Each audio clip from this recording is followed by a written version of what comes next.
Cerita Abu Nawas dibantu lalat kecil porak-porandakan istana raja. Kok bisa? Tidak ada putus-putusnya cerita tentang Abu Nawas. Cerita kali ini kisah petualangan Abu Nawas, memporak-porandakan istana Raja Harun al-Rasyid penuh dengan kelucuan. Yang lebih seru lagi sekaligus aneh, Abu Nawas melakukan aksi tersebut dibantu seekor lalat kecil. Kok bisa? Cerita ini kisahnya diawali ketika Baginda Raja bermimpi di bawah rumah Abu Nawas tertanam harta karun yang sangat banyak. Lalu, saat matahari terbit, Raja langsung memerintahkan pengawal menggali tanah di rumah Abu Nawas. Tak pelak, Abu Nawas dan istrinya kebingungan karena rumahnya hancur akibat penggalian atas perintah Raja tersebut. Ada apa ini?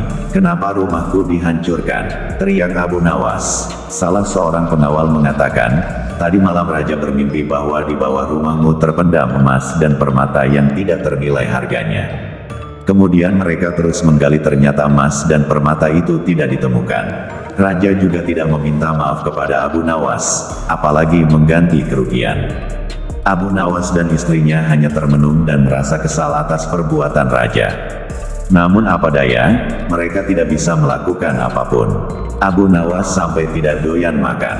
Makanan yang dihidangkan istrinya didiamkan begitu saja sampai basi. Pada keesokan harinya, Abu Nawas melihat lalat-lalat mulai menyerbu makanan yang sudah basi itu. Lalu ia segera menuju istana dengan membawa makanan basi yang sudah dipenuhi lalat tersebut sambil membawa pentungan besi. Istrinya bingung apa yang hendak dilakukan suaminya itu. Setelah sampai istana, Abu Nawas berkata, "Maaf Raja yang mulia, hamba hanya ingin melaporkan tamu-tamu tadi diundang ke rumah saya dan tanpa izin memakan makanan saya," sambil menunjukkan lalat-lalat yang masih hinggap di makanannya. "Lalu, apa yang perlu saya bantu?" ujar Baginda Raja. "Hamba butuh keadilan Raja," jawab Abu Nawas. "Keadilan yang seperti apa?" tanya Raja lagi. "Hamba hanya ingin izin tertulis dari Raja sendiri agar hamba bisa dengan leluasa menghukum lalat-lalat itu," ujar Abu Nawas.